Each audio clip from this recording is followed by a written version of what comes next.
Hi there, it's Jennifer McGuire, and I hope your week is off to a good start. I'm back today with another video sharing more ideas for layering stencils. A few weeks ago, I shared a layering stencil video, and I will link to it here, so be sure to check that out. But today I have 4 more ways to layer stencils and a bunch of examples. I think I have like 20 cards to share with you. So I'm first going to go through and show you the techniques, and then I'll show you how I pulled them together to create some cards. Let's get started with the first round of ideas, and that is to ink and impress with stencils. This way you get lots of color and lots of dimension or texture.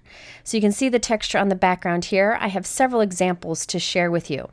Now for these you can use 1 stencil or 2, and I'm going to show you both options today. So the first example uses 2 stencils. These are new layered stencils from Altenew, Kaleidoscope Stencil A and Kaleidoscope Stencil B, and you can use them separate or together. I'm going to use them both for this card. So I'm taking a piece of light blue cardstock, and I like to tape it onto the back of the stencil. This way the cardstock stays in place as I ink it, but I can move it around on my work surface. Now I decided to use Altenew ink to apply a light shade of ink over this, but you could use any ink that you may have. I'm using an ink blending tool to do this so that I get nice smooth coverage, and it doesn't take long at all. Now you could stop here if you wanted to, but I decided to leave the stencil on and first spray it with some shimmer spritz. This will just give a little bit of sparkle to all the areas that are inked.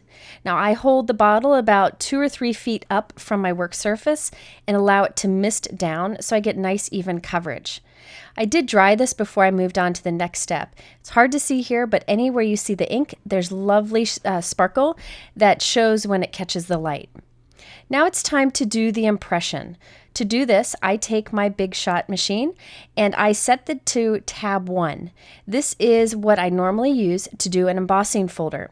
So if you have a different machine, just use it as you would an embossing folder. Then you need an embossing pad. This embossing pad is so inexpensive and I use it all the time. It allows you to make an impression with a die or a stencil. So I'm putting my paper down, and now I have the other kaleidoscope stencil. I'm lining it up with the center there, and then I'm going to put a cutting plate on top of that. What happens is that stencil presses into that paper thanks to that embossing pad. If you don't have an embossing pad, you can try a piece of craft foam, but the embossing pad is definitely a tool worth having in your stash.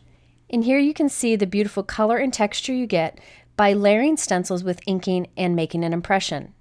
Here's another example, but this time I'm only using 1 stencil for both steps.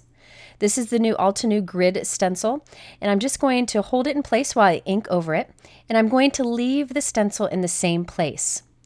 I decided to put a piece of white cardstock on the back of it just to really allow that paper to press into the stencil more. It's kind of like a shim in there. You can skip that if you want to, but I wanted more of an impression. So I'm running through my die cut machine with the embossing pad, removing the white cardstock, and check out that texture. Kind of hard to see there in the video, but all those little squares are inked and raised. So you can do these layering techniques with 1 stencil. Here's another example. I inked up the background with the grid, but this time I removed the grid and offset it a little bit. Now I'm going to put it into my die cut machine and do the same embossing steps that I just showed you to create an impression. But this time, again, the stencil's offset a little bit. So the inking pattern and the impression pattern will be a little bit different, and we get what looks like a plaid effect. Lots of texture and lots of color. And remember, to do this impression with a stencil, you just need an embossing pad and use any die cut machine as you would with an embossing folder. Here are the 2 grid backgrounds. The one on the left, I left the stencil where it was inked, and on the one on the right, I offset it a bit. Okay, one more example using ink and impression. This is the Altenew Layered Dahlia A stencil. I put it on some pool colored cardstock again, and I'm inking over it. Now this is a set of layered stencils. There's an A and a B. You can use them separately if you want to. But this time I inked with the first stencil, and now I'm taking the second stencil and making an impression with that. But before I do that, I'm going to apply a light bit of ink over this so that there is 2-tone of ink and the impression. So I'm just barely putting any color down here. Now I can leave the stencil where it is, taped to this piece, and run it through my die cut machine with that embossing pad. I encourage you to test your die cut machine and figure out if you need shims to do this. You don't want to force it through your machine. It should go through pretty easy. And there you have the two ink colors and the impression. It's such a beautiful background. The nice thing about these backgrounds is you don't need to do much else to the card since the backgrounds are so beautiful. Okay, so the second round of ideas is to do ink and heat embossing. So this gives you some more texture, a little bit of shine, and it's another way to layer up your stencils. So I have two background examples for you today. I'm using the Altenew Dahlia stencils again, the A and B stencil, so that I can get that layered look.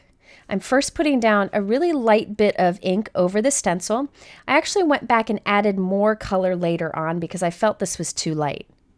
Next, I'm going to heat set this. Since the second layer is heat embossing, we want to make sure that that first layer is dry so the powder doesn't stick where you don't want it. So now I have the second stencil lined up and I'm inking over it with a Versamark ink pad. If you want to, you can use a Versamark ink pad and an ink blending tool to put that ink down, but I like to just press down with my mini ink pad to apply a heavy coat of that Versamark ink. Now I'm adding the new Altenew Rosy Gold embossing powder, and then I'm going to heat set that.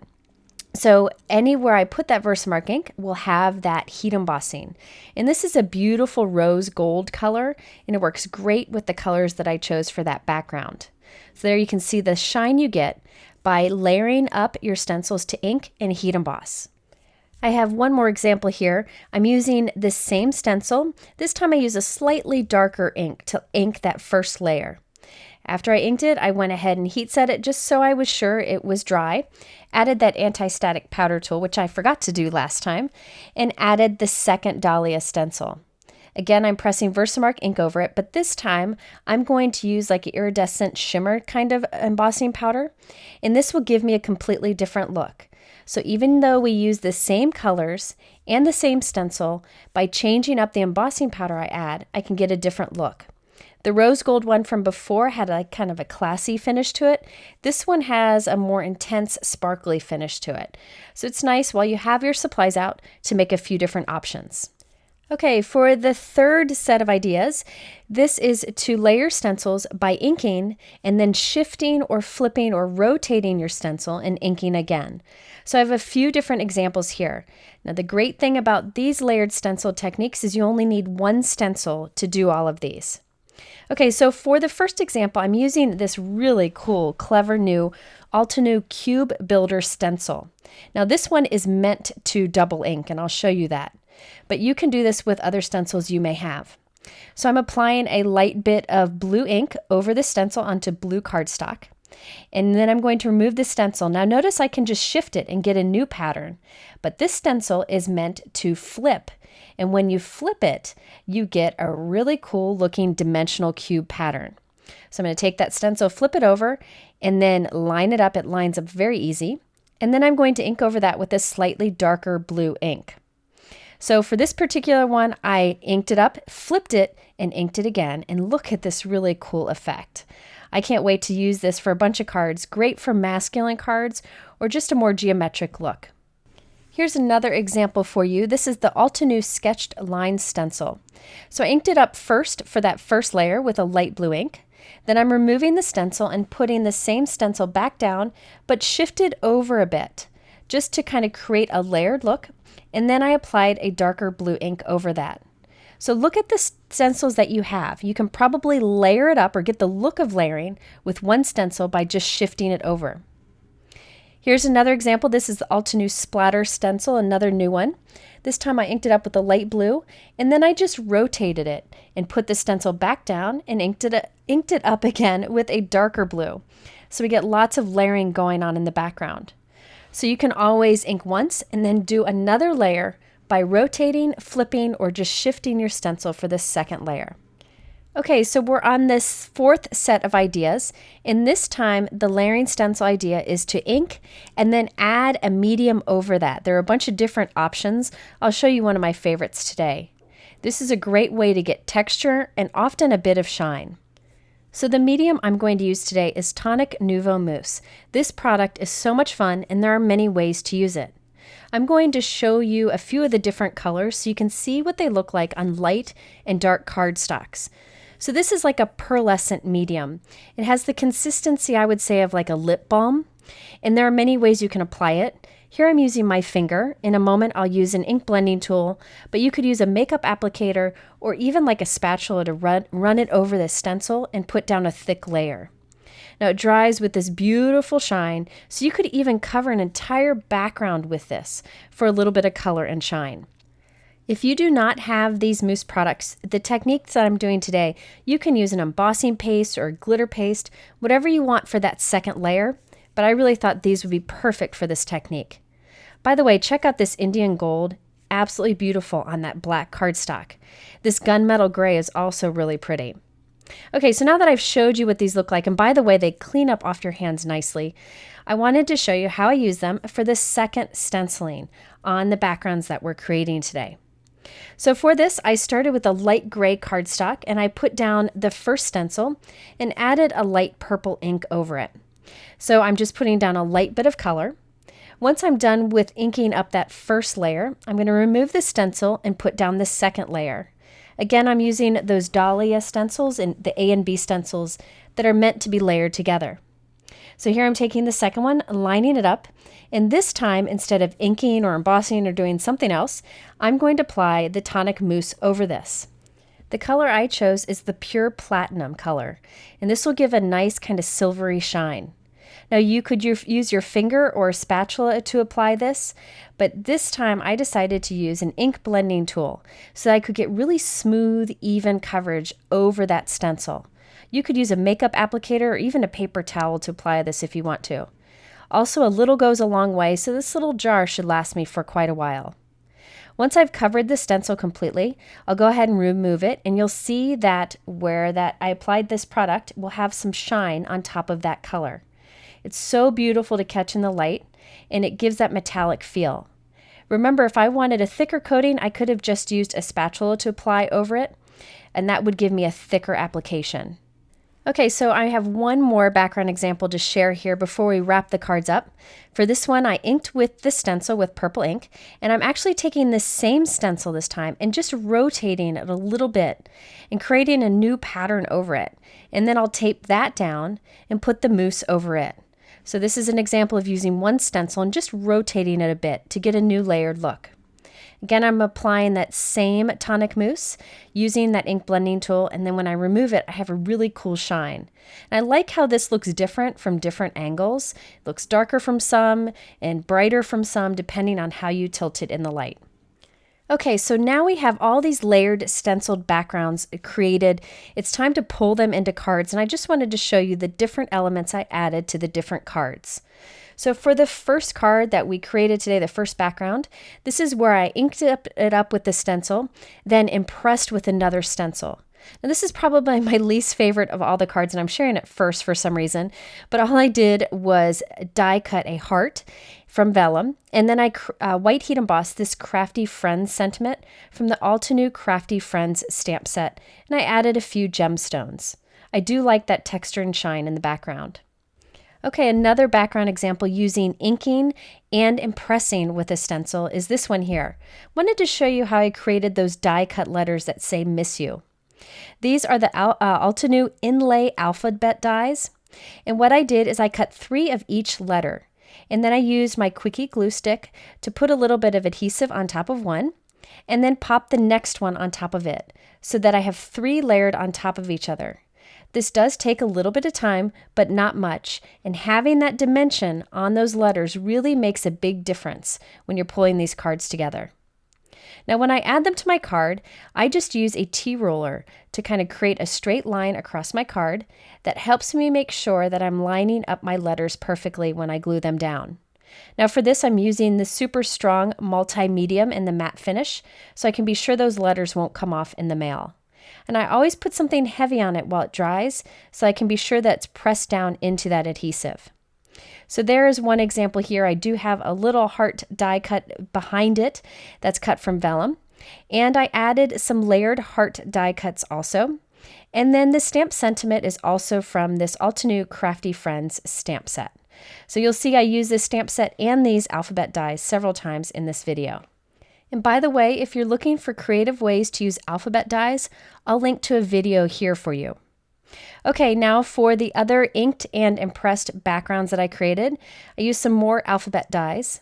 For the first one, I layered up several die cuts from the Altenew Bold Alphabet die set, did the XOXO, so you can see the dimension on that. And then on top of that, I stamped a few different sentiments from this newer Altenew Build-A-Flower Magnolia stamp set. This stamp set is beautiful, and the sentiments are fun. So I just stamped a few on little strips and added them right on top.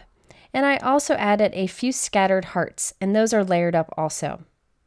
Now for the other one, I did Awesome from the Inlay alphabet dies from Altenew, layered those up, and I added a stamped UR in the center and some silver star die cuts. So you can see the inking and the texture in the background. And by the way, I know I'm going through these pretty quickly for the video, but I have photos of all the cards over on my blog.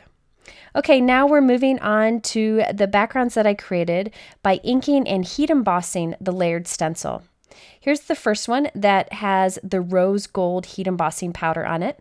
You can see the U that I created with the Inlay alphabet dies. And then I have below that Make Everything Better, and that is stamped from the Altenew Build-A-Flower Magnolia stamp set that I just showed you. We also have a die cut vellum heart and some tiny little heart die cuts and little gemstones. I tried to keep everything pretty simple with the white and the vellum so that I don't distract from the backgrounds that we created. And by the way, once again, I'm stamping matching envelopes for all of my cards while I have all the supplies out. Here's the other inked and heat embossed layered background. This one has the sparkle embossing powder. For this, I layered up the letters Hugs from the Altenew Calligraphy alphabet die set. And then I added some layered hearts and also a stamped little sentiment to go across it. I really think you can't go wrong with the simple white die cuts on this. If you don't have alphabet dies, any word dies would work great for these cards. And by the way, here is the two different looks using the two different embossing layers. I like that you can change it up easily. Okay, now this card is super simple. This is to one of my guy friends who makes cards. This is where I layered up that splatter stencil. For this, I kept it simple and stamped with blue ink the Keep Calm and Make cards. And then over the letters, I traced with some Wink of Stella so it had some shimmer. I also die cut some hearts and added some glossy accents to that for the background just to have a little bit of dark color there and a little bit of shine. For this next card, I'm using the background where I inked up the stencil, then shifted it a bit and inked it up again. For this, I just added a vellum circle die cut and then the layered up You Rock letters, and I hid my adhesive behind those letters.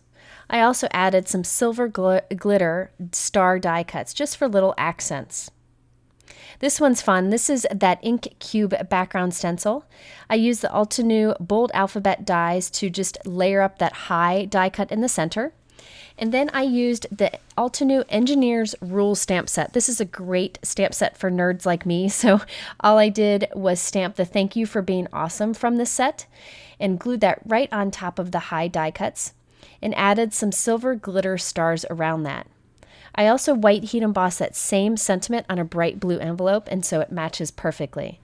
I think I'm going to do a few more of these cards, but with a birthday sentiment. I think they'd be a great birthday card for kids, adults, boys, and girls. Okay, now to the last set of backgrounds. These are the ones where I inked first and then put the mousse on top. Wanted to show you how I created the flower for this particular card. Just going to show you very quickly. This is the Altenew Build-A-Flower Magnolia set. You could either use the outline image or the layered images, or you could use them together. I like stamp sets that offer that, and this also has a bunch of great sentiments in it. Now for my card example, I just used the layering images alone, and I didn't use that outline. Now I'm going to speed through this very quick. I just wanted to show you how easy it is to layer these up. I started with the most solid large image first with the lightest color of Altenew purple ink. Then I worked my way up to the darkest color and the smallest layered image. These images are very easy to layer. I just looked at the packaging to figure out how to do so. And I'm speeding through this because I wanted to keep the focus on the backgrounds, but I did want to show you how easy this was to do. Next, I added the little stem also, the little branch. I did part of it in green ink, and then I did the rest of it in a brown ink, so it kind of blends together. I then used the coordinating die to die cut that out, and added that to one of our layered backgrounds, and added a sentiment strip on top of it. Very simple to put together, and that magnolia stamp image is just beautiful. You can do it in many colors. You can create it however you want. And I did add a little bit of white pen detail to the petals. And of course, I have my matching envelope. And then last but not least, I have the other moose background I created. I die cut a purple heart and white heat embossed the Crafty Friends sentiment from the all-to-new Crafty Friends stamp set. Added some hearts and some gemstones, and I'm good to go. So there are a bunch of examples of layering up your stencils to create fun backgrounds. I hope you'll give this a try. It's a great way to get more out of your inexpensive stencils. If you want to see all of these cards up close, you can go over to my blog. I will link to that.